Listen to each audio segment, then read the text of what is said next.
ce jeudi dans les locaux de Télé 50 a condamné tout acte visant à salir l'image de la famille Lumumba.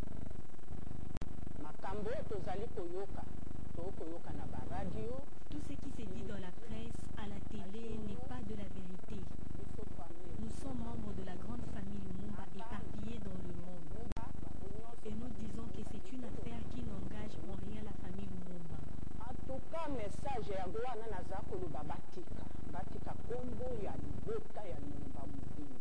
L'émission a été présentée comme membre de la famille, mais nous ne les reconnaissons pas.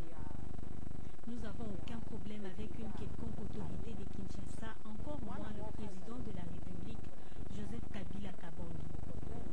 Mais bien au contraire, nous lui témoignons beaucoup d'amour. Son père, qui a eu l'occasion de diriger les pays, fut un lumumbiste, a été assassiné de la même manière que Lumumba. Nous voulons simplement que Dieu le soutienne et le protège dans son travail. Cette histoire est en train de ternir l'image de la famille Lumumba, alors qu'elle n'en est pour rien. Autre chose à présent, vous vous souviendrez que c'est après un mois et demi d'intenses discussions que le dialogue national politique en RDC s'est clôturé. C'était le 18 octobre dernier avec la signature par les 4 composantes d'un accord pour le report des élections après la refonte totale du fichier électoral ainsi que la mise en place d'un gouvernement de large union nationale. L'heure est depuis à la restitution au sein des états-majors des partis ayant participé à ce forum, le cas de l'Union nationale des fédéralistes du Congo qui a réuni ses cadres pour la vulgarisation de cet accord. C'est ici, dans cette salle, que l'Union nationale des démocrates fédéralistes s'est réunie. L'heure est à la redevabilité. C'est à cet exercice que le président de cette formation politique doit s'employer. Il le fait en présence des cadres et militants de l'UNADEF, du reste soucieux de s'imprégner, mieux de s'approprier les conclusions du dialogue, qui ne vise que l'organisation des élections apaisées. Vous savez, ces accords, c'était la voie recherchée par le peuple congolais, la voie de la paix, la voie qui fera l'économie du sang, la voie qui va nous amener à organiser les élections libres et apaisées. La conclusion du dialogue national et inclusif est l'objectif de cette rencontre. Pour Agé Matembo, président national de l'UNADEF, ce dialogue a été une occasion d'enlever toutes les raisons qu'avait l'opposition radicale pour amener le chaos en RDC. L'accord non seulement est un élément pacificateur, l'accord aujourd'hui est un élément qui vient de déclencher le sens républicain dans ce pays. Parce qu'après la lecture de cet accord, ceux qui existaient ont compris. Aujourd'hui, l'accord vient d'accueillir plus de 38 partis politiques. Vous savez, la maison qui accueille les visiteurs est une maison bénie.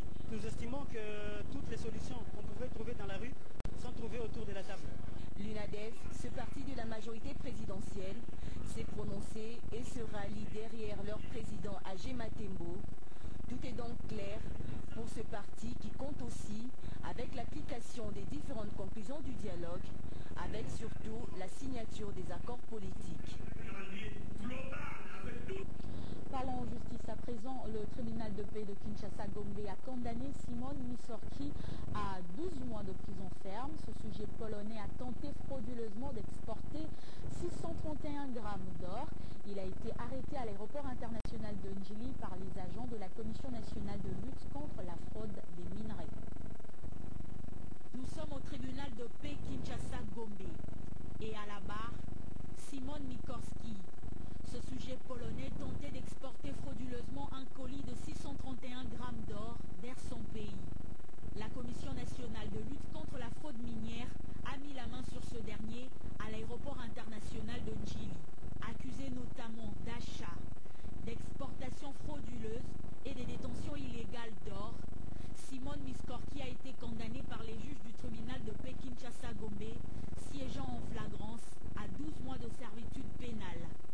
Ce dernier devra payer une amende de 10 000 $ américains à l'État congolais et 15 000 $ à la Commission nationale de lutte contre la fraude minière.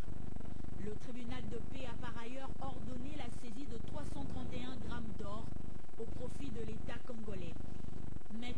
à l'exportation illégale des minerais, tel est le cheval de bataille de Pascal Niembo Mouyumba, coordonnateur de la Commission nationale de lutte contre la fraude minière et directeur général adjoint du Centre d'expertise, d'évaluation et de certification des substances minérales précieuses et semi-précieuses.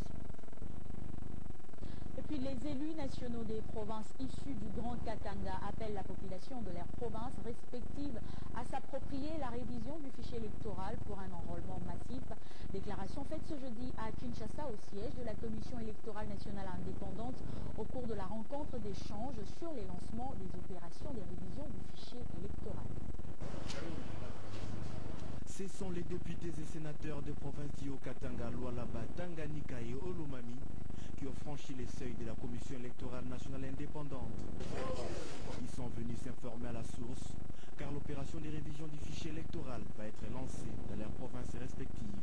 Il était question d'échanger avec les élus locaux pour mobiliser, dans la mesure où nous venons de lancer l'opération dans 12 nouvelles provinces. Nous avons présenté le plan de déploiement des matériels en cours. Nous leur avons échangé avec eux sur la répartition des centres d'inscription. Nous avons partagé les statistiques des projections et les statistiques que nous voulons atteindre. Nous avons partagé bien entendu la question des formations et recrutement. Au cours des échanges, ils ont fait part de leurs préoccupations, notamment la sécurité dans certaines zones. Les différentes préoccupations soulevées par les élus étaient des différents.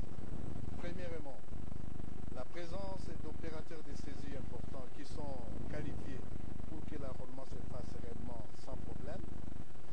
Autre souci, c'est les soucis sécuritaires dans certaines zones où on a encore des tensions, parce que il y a des questions, comment est-ce qu'on va enrôler dans certains territoires où il y a des troubles.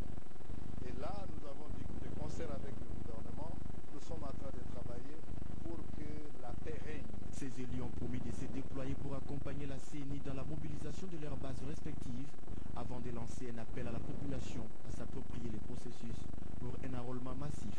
Nous appelons de tous nos voeux, tous nos électeurs, où qu'ils se trouvent, dans ces 4 provinces et plus, pas celles qui vont ajouter après, d'être prêts, de se présenter au lieu de l'enrôlement. Sensibilise à l'occasion que toute la population puisse s'enrôler pour que les élections puissent avoir. Donc le moment est venu que vous puissiez vous enrôler et que nous puissions aller de l'avant pour choisir les bons acteurs politiques pour l'avenir de la RDC. Le programme de la centrale électorale prévoit d'autres échanges avec les élus des provinces issues du Grand Équateur et du Kivu qui font partie de l'ère opérationnelle numéro 1 et 2.